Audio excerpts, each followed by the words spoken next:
in some way kind of entertain people. Stand by rehearsal. Okay, I have to do this when I'm older. Yeah! Everything is big and loud!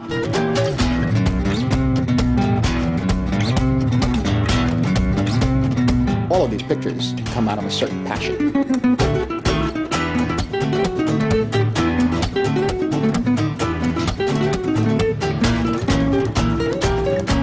It's been a blast.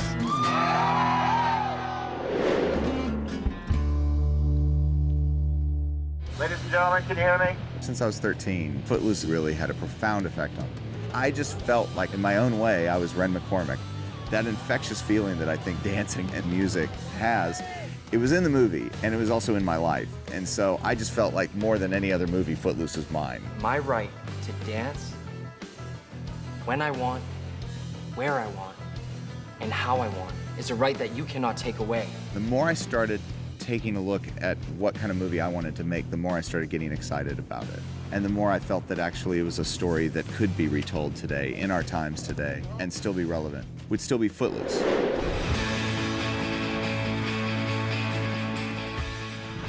I have done the long distance thing, and it is just very hard to be away from the person you love for months at a time. No, Garrett, she means everything to me. So don't break her heart, or I'll cut your balls off.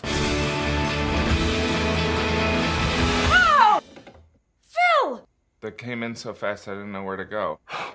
People will have never seen Drew Barrymore the way they're going to see her in this movie. Let's do it. When we started talking about Drew doing it, I said to her, yes, in point of fact, this is a romantic comedy, but there's no batting your eyelashes.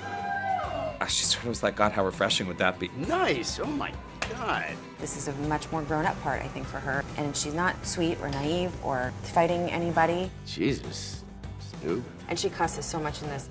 Oh, shit. We do see a different side of Drew because, you know, often she's played more of America's sweetheart. It's nice to see her in a very different character than she's normally played. Yeah, it's awesome. Yeah, I mean, I'm just at a completely different place in my life, so I was glad to play a character that was emblematic of my own changes that I'm going through, which is just someone who's sort of like, yeah, let's lay it down. What's gonna happen?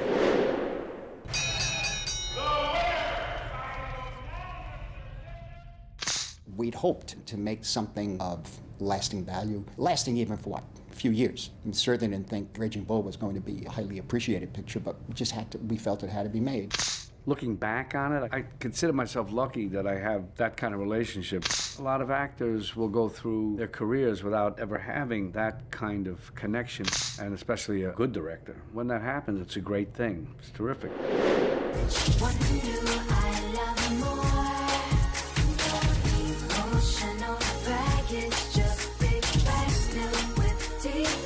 I grew up watching Sex and the City, and I know a lot of my girlfriends did. So for us, we felt like these characters were our friends, and to be part of that is amazing.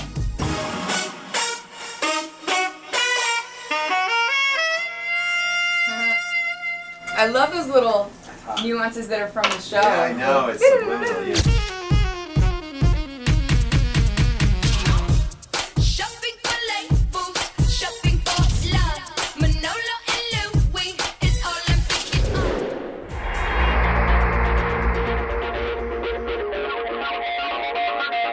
When you think of sex symbols in film, the reason why people iconicize them, it's because they are unattainable. When you see somebody up on screen, larger than life, and the beautiful lighting with the beautiful makeup, you're putting all your desires and needs onto that person. If somebody's on screen, there has to be a kind of attractiveness about them. And some people, they just exude sexuality. A true sex symbol is somebody that's untouchable.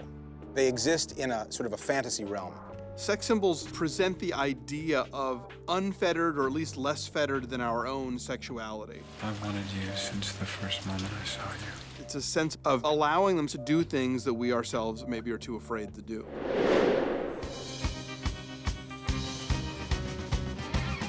This particular series, we're taking 4 to 6 hours to record an entire episode.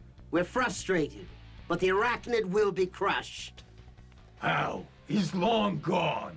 And you can show up to work in your pajamas having a bad hair day, which we actors like. As a voice actor, it's different than on camera because all you have is your voice. You have to kind of not be afraid to look goofy because you're just dealing with how you sound. I don't think I can fit, and I don't do too good in tunnels. Jamie sets up the circumstances for us, so he gives us the world to live in, and then we can act in that world.